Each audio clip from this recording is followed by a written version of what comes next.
Racism is the prejudice, discrimination, or antagonism directed against someone of a different race based on the belief that one's own race is superior. This form of discrimination has been utilized since the beginning of American colonization. However, the Civil Rights era and slavery are key events that correlate with America's early history in racism, as the country was built on the back of slaves. We can currently see today that the rise in racial tensions and the current political climate has made it a hostile environment to discuss the topic of racism. They're bringing drugs, they're bringing crime, they're rapists, and some, I assume, are good people. Racism is continually projected into American society, such as police brutality or people discriminating against others in public areas. For example, there has been recent news of 2 black men sitting in Starbucks being arrested for sitting in the store itself. With that, we want to ask students and family members what they have thought on the matter of racism. What do you think racism is? I think racism is a discrimination against another race.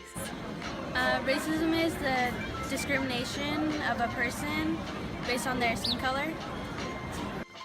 I think, in my opinion, racism is when somebody is mistreated a certain way because of their color, race, the way they speak, or the way they look. And have you ever experienced racism in school or work? At my work, yeah. How did somebody be racist to you? Because they say my English sometimes is poor and they think they are best in English. Or in my job because I'm a tailor, so they think they're better than me. So for me being Spanish, they ignore me because they think they are better than me. Kind of, because people think that I'm like super white. And like I'm super like whitewashed and stuff because like I love Taylor Swift.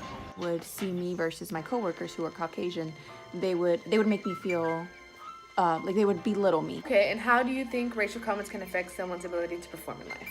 I think they just like, when they get so much negativity, they just give up.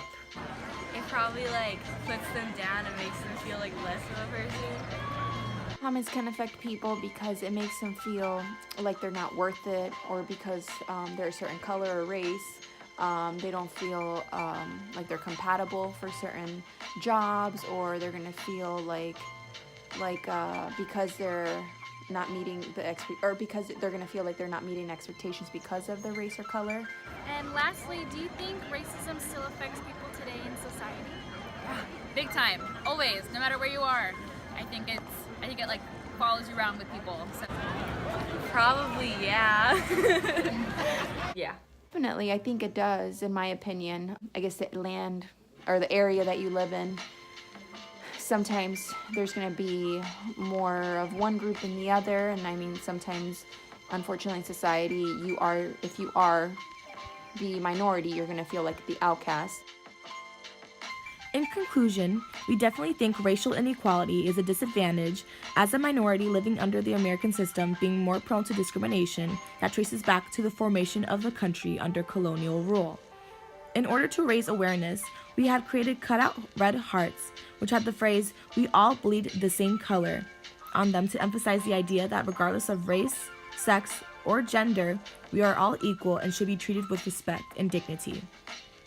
Due to the political climate and racial tensions, many groups such as Black Lives Matter have taken the streets in order to protest against racial inequalities and racial injustices. The rally should remind us all of the long-term psychological impact of racism and why it is so hard to overcome as a nation. Since the birth of America, racial bias and structural inequalities have influenced public policies and social systems, from employment, healthcare, education, and child welfare to media, food consumption, and criminal justice. The series of unarmed Black men who have died in police custody or in confrontations with law enforcement officers has renewed focus on injustices in African American communities and also Latino communities. But racial bias is affecting all communities of color, impacting our children and preventing people from contributing meaningfully to society. We must bring healing to all communities, presenting peaceful pathways to overcoming racism and divisiveness. These are examples of healing efforts around this nation, where people set aside differences to work together and address inequalities. Strengthening our nation requires a decisive commitment to healing, to eliminating racism and ultimately ensuring our children can be meaningful contributors to society.